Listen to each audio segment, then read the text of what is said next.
Donc la question de l'Afrique n'est pas encore une fois le développement, mais la création d'une puissance politique africaine. C'est ça, c'est tout. La création d'une puissance politique africaine à l'échelle continentale. Tout le reste trouvera sans délai des solutions convenables. Tout le reste. L'industrialisation, le développement, les routes, tout le reste trouvera. Il faut des États-nations africains locomotives. Parce qu'il faut qu'il y ait ceux qui amènent le train aussi. Il faut des États africains, nations à l'heure actuelle, des États-nations africains, même si tout le monde, nous sommes tous des pots de terre, mais il faut quand même que certains soient des locomotives, c'est-à-dire des leaders. Et la RDC est bien placée pour être la locomotive du nouveau panafricanisme, pour être le leader de cette grande vision panafricaine qu'est l'État fédéral africain à l'échelle continentale. Il faut des leaders. Les États-Unis ne sont pas faits comme ça, allons, bon, ça embrasse. D'autres ont fait la guerre de sécession. Des millions sont morts.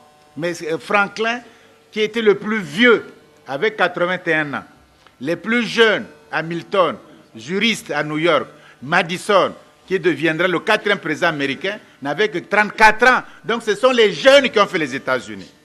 Le plus vieux avait 34 ans, il avait 33 ans, 28 ans. Le plus vieux, c'était Franklin. Benjamin Franklin, 81 ans. Les Washington, le premier était jeune. C'est la jeunesse, les gens qui n'avaient même pas 40 ans, qui ont fait les États-Unis d'Amérique.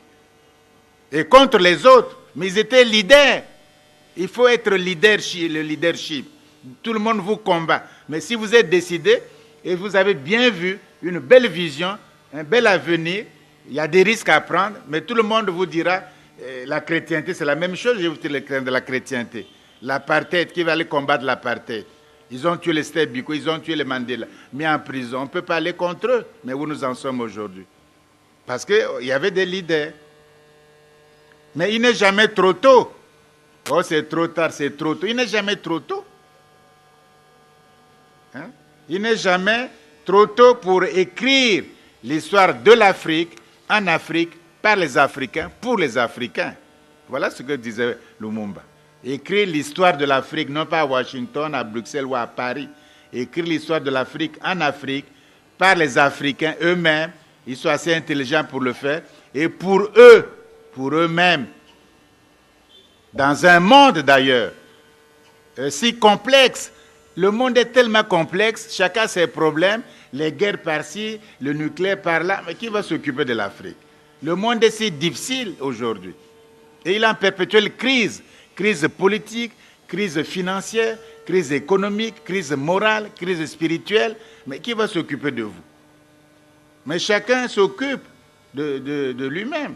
Après, on verra, on discutera.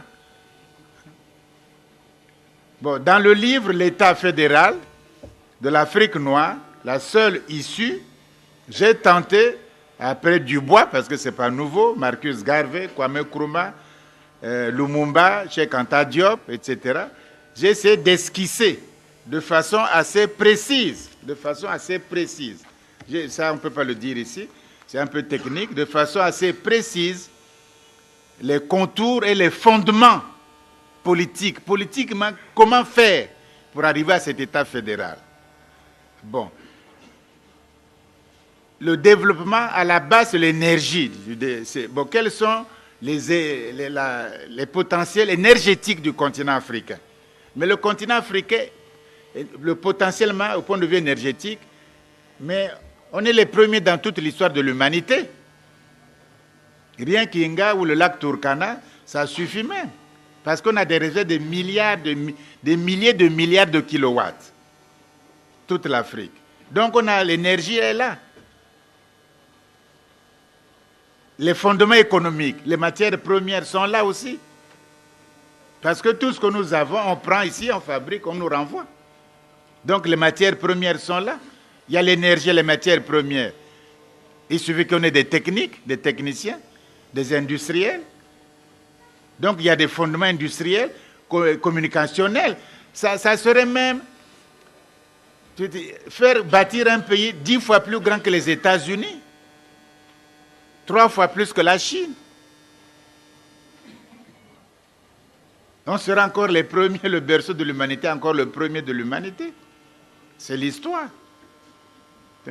Voilà pourquoi il faut freiner absolument l'Afrique. Il ne faut pas que ces gens s'échappent. Il faut faire la colonisation, la traite négrière, ils sont encore là. Tu les mets en prison, tu crois que c'est fini, ils sont encore là. Hein? Tu les tues, ils sont encore là. Tu tues Mandela, tu tues le Mumbai, il a même un garçon qui n'a même pas 40 ans, on le tue pour protéger les mines du Katanga. Il y a encore plus violents encore qui viennent. Donc ces gens-là, il ne faut pas trop les... C'est le coffre-fort de l'humanité.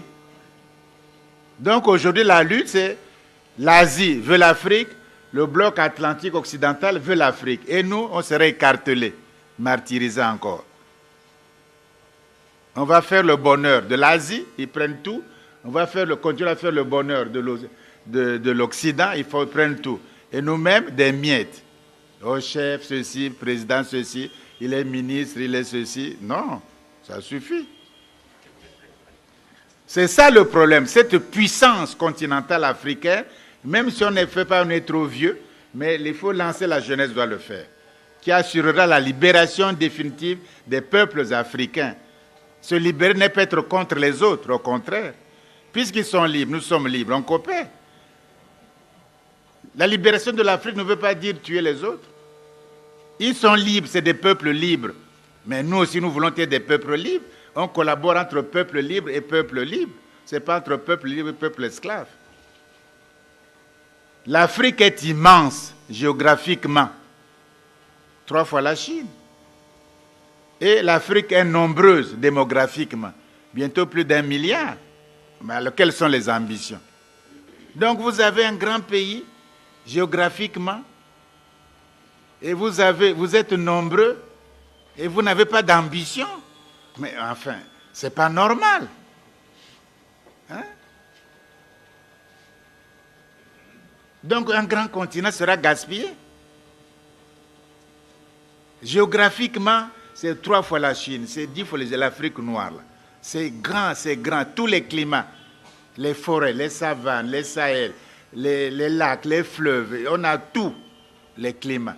Leur changement climatique, ce n'est même pas notre affaire. Parce que nous ne polluons pas encore. Mais nous allons bientôt polluer lorsqu'on fera l'industrialisation de l'Afrique à grande échelle. Quand on va polluer comme eux, on verra bien.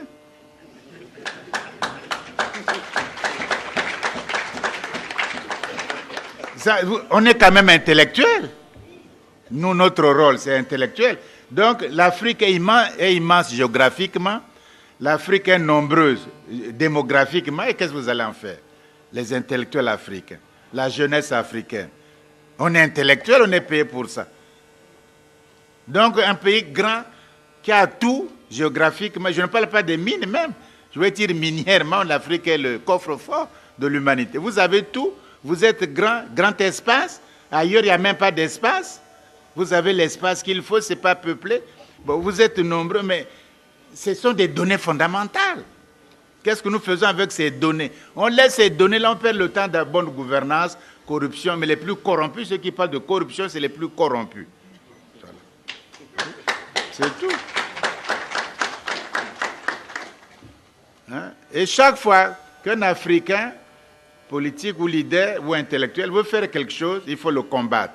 Combattre Cheikh Anta Diop, combattre Aimé Césaire, combattre tel président, parce que ça devient un danger même. Un Africain qui voit clair, qui dit les choses aux autres Africains, voilà le danger. Oui, il devient dangereux. Enfin, je m'excuse, je ne sais pas les positions ici,